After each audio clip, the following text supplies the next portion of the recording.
मृत्यु के मुख से लोग लौटा है। अभी आप सुन रहे थे कि गुरु महाराज आके जगाया, चोर को चोरी करने से रोका। इतने नहीं, कई दिन पहले से वर्षा हो रही थी, बराबर वर्षा हो रही थी, डेट प्रोग्राम तय था, सत्संग कैसे होगा, वाटर प्रूफ, ऊपर से पंडा बन रहा है, बगल में पानी गिरेगा, बगल वाला रोक दिया।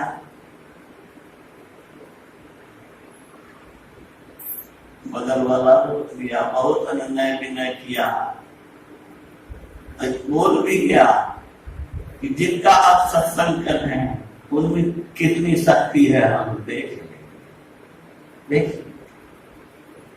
और गुरु महाराज की कृपा कैसी हुई आपको जान के आश्चर्य जब आप लोग गए होंगे उस सत्संग में, एक बूंद भी बारिश हुई क्या, कोई बाधा हुई क्या? नहीं बाधा हुई। 3 दिन का सत्संग ठाठ से चला और अंतिम अतिथि के विदाई के बाद रास्ते में जब अंतिम अतिथि जा रहे थे तो मूसलाधार बारिश हुई, वो लोग भीग कर गए और यहाँ की मूसलाधार बारिश हुई। गुरु महाराज कहते थे सतयुग में परमात्मा जब प्रसन्न होते थे तो फूल की वर्षा, कलयुग में जब परमात्मा प्रसन्न होते हैं तो मेघ की वर्षा के द्वारा वर्षा। गुरु महाराज की इच्छा अच्छा। ये कहता है कि 12 बजे सोने गए, 1:30 बजे तक गए, इसके बाद सारी व्यवस्था में खाना पीना भंडारा की व्यवस्था में सब सामान तैयार करवाने में लगा रह गया। महाराज जी ने कुछ नहीं कहा, नींबू का शरबत पी करके भंडारा सबको खिला करके रात में तब खाने गया। लोग आश्चर्य में था, ऊर्जा की कमी नहीं थी, उत्साह उमंग उल्लास उतना ही और शरीर में ऊर्जा उतनी, लेकिन दूसरे दिन तो देह नहीं मिलता। मुझे ख्याल है 1986 ईस्वी में जब सत्संग हुआ था यहाँ जिला वार्षिक अधिवेशन, तो पूरे सत्संग के दौरान एनर्जेटिक होकर के काम करता रहा और 22, 23, 24 फरवरी को सत्संग समाप्त हुआ। 25 तारीख को जब मैं रुपया गिन रहा था तो मेरी उंगली नहीं खिसक पा रही थी। जब तक सत्संग होता रहा शरीर में ऊर्जा की कमी नहीं है। ये 86 में जिला अधिवेशन मधेपुरा की बात में सुना रहा।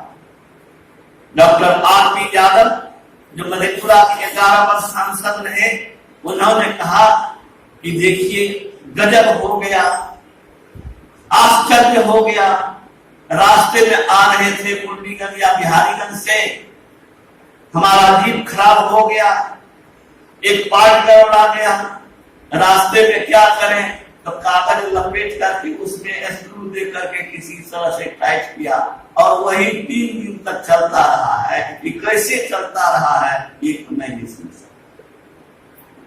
जो 5 दिन पहले गाड़ी में पेट्रोल डाला था फिर दोबारा नहीं डाला, उसका ड्राइवर था, वो ड्राइवर भी इस पर आश्चर्य प्रकट कर रहा है। जो संत मत के ज्ञान से दूर रहने वाला राजनेता लोग, वो भी गुरु महाराज के चमत्कार का गुणगान, उनकी शक्ति को देखा। तो हम लोग तो उनके पास रहे हैं, इसमें से कौन है ऐसा जो उनकी महिमा को नहीं देखा है?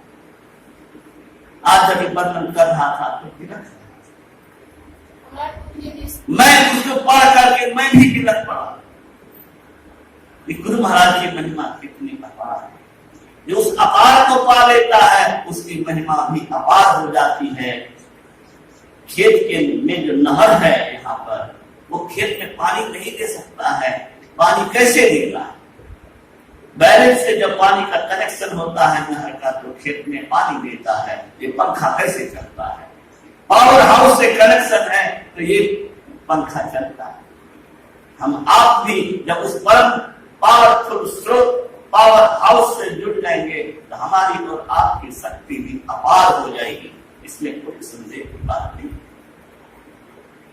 हमको याद आता है, बराबर मैं कहता रहता हूं कि हनुमान जी सुग्रीव के साथ ऋषिकुल पर्वत पर बाली के दर से भागा फिरता था और छिपा पर फिरता था, अचोर के तरह रहता था। इसको बहुत कम लोग जानते हैं कि छिपा फिरता था। लेकिन जब भगवान राम के शरण में गए, राम के काज करने को उद्यत हो गए और कहा कि राम काज की बिना मोहि नहीं विश्राम। राम के काम में अगर लग गया तो राम की शक्ति उसमें आ गई। और संजय में भी शक्ति आई थी। तो संजय जब सत्संग का काम कर रहा था, गुरु महाराज का काम कर रहा था, तो अदृश्य शक्ति घुस करके इसे काम करा रही थी, जो भूख और प्यास को खत्म करके हर दिन पूरे एनर्जी के साथ काम कराता है। ये श्रद्धा और विश्वास की ही चीज नहीं है, ये प्रयोग फल की बात है। जीवन में इतनी घटनाएं की है, हम लोगों ने नजदीक से देखा है। कई दिन तक बिजली नहीं थी। आज मैं खोल देता हूं, किसी को नहीं सुनाया था। आज जालंधर से हमारे बीच आया सुरेश बाबू, बड़े सदन कीर्तन निष्ठावान होकर के, गुरु महाराज के एक निष्ठ होकर के संत विकास प्रसाद में लगे हुए हैं। तो आज मैं जो गुप्त बात थी संजय को भी नहीं सुनाया था, मेरी पत्नी भी नहीं जानती है, मैं किसी के भी तक नहीं कहा। आज मैं खोल देता हूँ। एमएससी का स्टूडेंट, कई रोज से बिजली ऐसा टेस्ट, लेकिन आप लोगों ने कई रोज से बिजली नहीं थी। 12 बजे लगभग रात में मेरी नींद, टॉर्च नहीं था। मन में हुआ कि मैं पैर नीचे रखूं और बिजली अगर आ जाए तो मैं मानूंगा कि गुरु महाराज हमारे साथ हैं।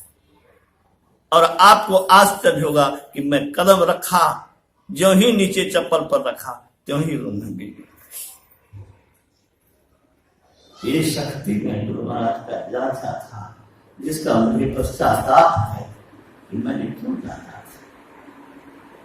कई रोज से बिजली नहीं, और 1 मिनट में परीक्षा हो गई, और 1 मिनट में परीक्षा देने के लिए तुरंत तत्पर हो गए।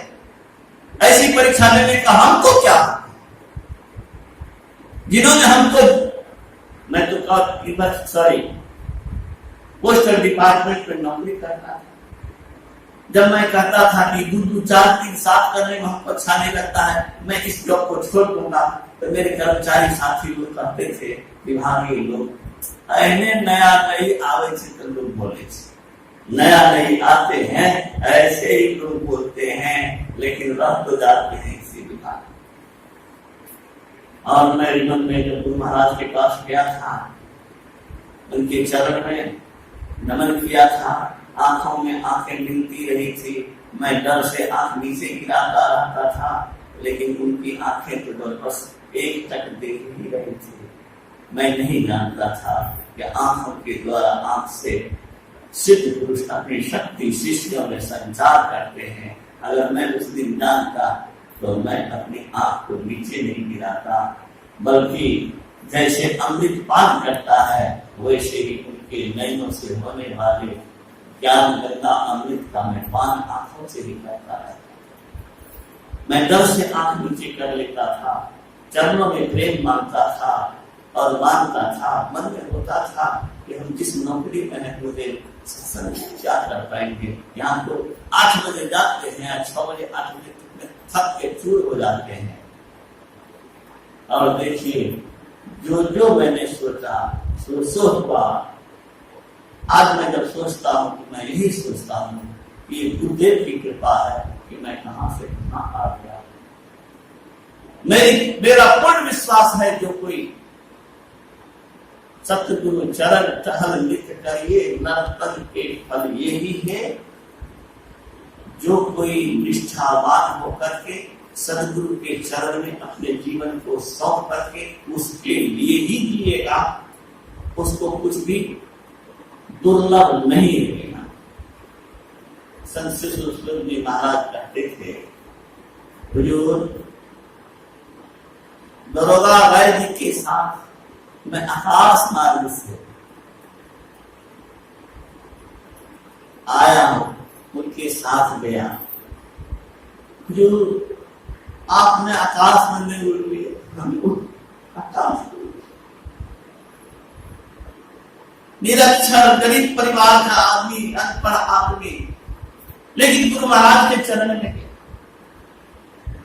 बिहार के मुख्यमंत्री उनको हेलीकॉप्टर से डीएम, एसपी, बड़े से बड़े लोग उनको आदर देते थे। मुझे याद है मधेपुरा के डीएम के पास जब गए थे, तो डीएम सिगरेट पी रहे थे और संत सुश्री जी महाराज ने कहा था कि जिनको दिव्या प्रशासन नहीं है वह जिला प्रशासन है। यह भी कहते थे कि बचपन में जब माँ के साथ दूसरे के यहाँ जाता था, मेरी माँ दूसरे के यहाँ दुकान पिसोर करती थी, मैं गरीब लाचार का बच्चा था, धनी का बच्चा दूध क्या क्या खाता था, मेरे जी से इलाज पकड़ता था। आज मैं कहां से कहां। तो गुरु महाराज की कृपा से वो आकाश मार्ग से उड़ा, मुख्यमंत्री को आदर दिया और ये घटना कह करके जब गुरु महाराज के तिलक के होने लगे, हुजूर किन शब्दों में आपका गुणगान करूं। गुरु महाराज ने कहा, नहीं कानू मत रोइए, सदाचार से जो रहेगा, निष्ठावान होकर जो रहेगा, उसके लिए संसार में कुछ भी दुर्लभ नहीं। दुर्भाग्य को सौभाग्य में बदलने वाले, मर्द को अमर बनाने वाले, गूंगे को वाचार बनाने वाले, निर्धन को धनवान बनाने वाले, असंभव को संभव करने वाले संत होते हैं। आपके हमारे सामने अवसर है निष्ठावान होकर के मनुष्य शरीर को सफल करने के लिए बस एक ही उपाय है कि गुरु के आदेश विचार के अनुसार ही जीवन जीना है। ये संकल्प ले लीजिए कि उनके आदेश से हिलेंगे नहीं और उनको छोड़ के दिल में किसी को बसाएंगे। ये तो पक्की बात है, कोई किसी का साथ नहीं दे सकता और कोई साथ दे करके भी क्या कर सकता। पत्नी के सामने पति तड़प करके मर जाता है, पत्नी कुछ नहीं कर पा रही। पति के सामने पत्नी तड़प के मर जाती है, दवा देंगे, इलाज करेंगे, पैर दवा देंगे, अन्न देंगे, पानी देंगे, लेकिन मृत्यु से नहीं बचा सकते, कष्ट से नहीं बचा सकते। संकट और विपत्ति में आत्म स्वर में, कर्म स्वर में व्याकुल होकर के, व्यग्र होकर के पुकारते हैं। वो क्षण तो आने ही वाला है, पहले ही क्यों नहीं पुकार रहे। वो तो क्षण आएगा ही, हर आदमी के जीवन में आया है और फिर आएगा। कष्ट से कोई बचा नहीं, बच सकता नहीं जब तक कि गुरु के चरण में वह सर्व में ठीक से नहीं रहे।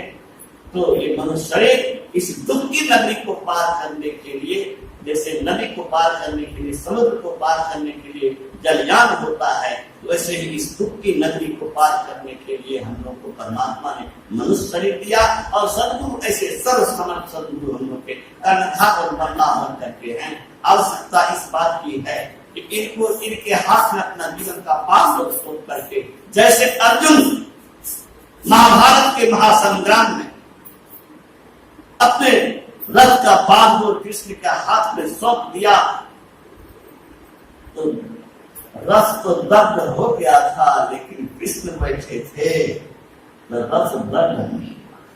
महासंग्राम में विजयी होकर के निकले और जिस दिन रथ जल चुका था, लेकिन कृष्ण के प्रभाव से रथ काम करना था, उस दिन भगवान कृष्ण ने कहा, अर्जुन आज पहले आप। सब दिन पहले भगवान कृष्ण उतरते थे, सारथी पहले उतरते थे, रथी बाद में उतरते थे। आज भगवान कृष्ण कह रहे हैं, अर्जुन तुम तो कर रहे हो। अर्जुन आश्चर्य में पड़ा हुआ है कि सब दिन तो सब वो उतरते थे, सारथी धर्म का पालन करते थे, आज भगवान ऐसे क्यों कर रहे? उनका आदेश माना, उतरा। जो ही भगवान कृष्ण उतरे, रथ में आग लग गई, जल के भस्म हो गया। कहा प्रभु ये क्या देख रहा? कहा रथ तो तब के चल चुका था, ये तो मैं बैठा था कि चल रहा। हमारे यहाँ बच्चे बैठे हुए हैं। संत साहिब स्वामी जी महाराज का इस डॉक्टर ने इलाज किया और डॉक्टर हस्तप्रभ में था। क्या कहा, क्या आपने ईश्वर को देखा है? तो कहा ईश्वर साहिब स्वामी जी महाराज के विषय में कहा कि जिनके दो गुर्दे फेल हैं, दोनों गुर्दे फेल हैं, वर्षों से फेल हैं, वो कैसे जीवित हैं? आप लोग अभी तक ईश्वर को नहीं देखा। मैं तो ईश्वर को रूप में इनको देखा। संत साहिब स्वामी जी महाराज कहते थे, वर्षों पूर्व उनको बात है कि हमने कहा डॉक्टर जब कहते हैं कि रेस्ट से लिया जाएगा, आप रेस्ट में रहिए। दोनों ने कहा डॉक्टर कहते हैं उससे क्या होगा? ईश्वर गुरु महाराज के हाथ में हमारा जीवन, जब तक चाहेंगे तब तक रहेंगे। डॉक्टर तक कहते हैं कि आप मत बोलो, हम नहीं बोलेंगे तो हमारा काम कैसे चलेगा? और घंटों बोलते रहते थे और दिन रात दौड़ा करते रहते थे। गुर्दा फेल है, तरह तरह की प्रश्न आते हैं। बहुत बड़े ज्योतिषाचार्य ने उनकी उम्र तय की थी 75 वर्ष, लेकिन कहते थे कि देखिए हमारी जन्म कितनी बड़ी, बहुत बड़े ज्योतिषाचार्य बनाए 75 वर्ष, लेकिन 87 वर्ष के पूर्व उन्होंने लगभग शरीर किया। जब तक उनकी मौज रही, मैं तो उनसे प्रार्थना करता था कि गोस्वामी तुलसीदास जी 26 वर्ष रहे, आप भी रहिए। हमको लगता है कि कहीं न कहीं वह अपने टीम से असंतुष्ट थे, इसलिए उन्होंने शरीर को त्याग करना उचित समझा। संत सुश्रुत जी महाराज कहते थे कि गुरु महाराज और रहते।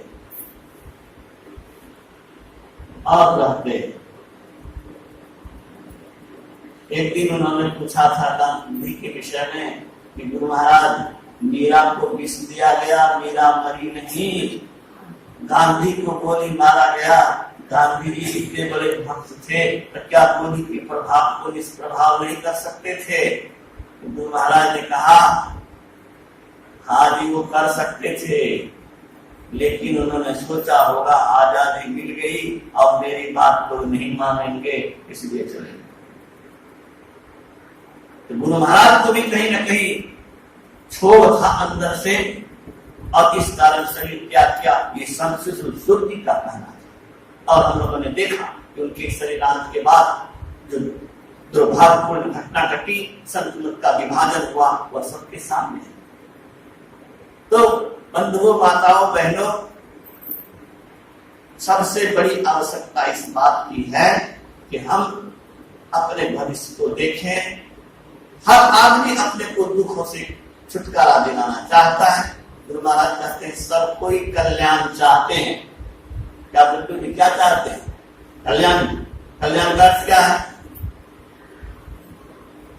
गुरु महाराज कहते हैं किसी प्रकार का दुख नहीं रहे, किसी प्रकार का दुख न रहे, क्या आध्यात्मिक क्या आदि भौतिक, दैहिक भौतिक मानसिक कोई कष्ट बाकी न रहे, नित्यानंद ब्रह्मानंद प्राप्त हो जाए, अमर सुख प्राप्त हो जाए, जिससे भिन्न होने का अवसर नहीं है। इसी को कल्याण कहते हैं। कल्याण सब चाहते हैं, राजा रानी राष्ट्रपति प्रधानमंत्री कुछ भी बन के रहो, कल्याण नहीं है। कल्याण है तो बस संतों की वाणी के मार्ग पर चलने से कल्याण होगा, आत्मस्वरूप को पाने से होगा, शरीर और इंद्रियों से अपने को छुड़ाने से होगा, और इसके लिए सद्गुरु से सद्युक्ति प्राप्त करके निष्ठावान और समर्पित होकर के उनको दिल मंदिर में बैठाना पड़ेगा। तभी आपके अंदर से काम, क्रोध, लोभ, मोह, ईर्ष्या, द्वेष मिटेगा। ये मन जो आपकी छटपटी करता है, गुनावन करता रहता है, चंचल बना रहता है, इससे छुटकारा दिला सकते हैं तो बस दिला सकते हैं। लेकिन आवश्यकता इस बात की है कि हम समर्पित होकर के उनके शरण में रहें। कहने सुनने का अंत नहीं। आप लोग को मैं नमन करते हुए वाणी को विराम देता हूँ, और मैं उस परम गुरु को, परम संत को, कबीर और नानक के जीवंत रूप को अनंत बार हृदय से नमन करता हूँ, और फिर से प्रार्थना करता हूँ कि गुरुदेव मरूं तो आपका प्राण आपके चरणों में रहे। इस दुनिया में कोई लज्जत नहीं, कुछ पाने की चाहना नहीं, दुनिया में कुछ लज्जत नहीं, इसमें कोई दम नहीं। इसकी चाहना करने वाला, चाहे वो कोई भी विद्वान हो या निरक्षर हो, अज्ञानी हो या ज्ञानी हो, मैं उसको मूर्ख ही समझता हूँ। जो आदमी संसार की चीजें मांगता है और संसार की चीजों से प्रेम करता है और उस परमात्मा को भुला करके, आत्म सुख को भुला करके, इंद्रिय सुख के, विषय सुख के पीछे पागल बना हुआ है, उसकी ही लालसा रखता है।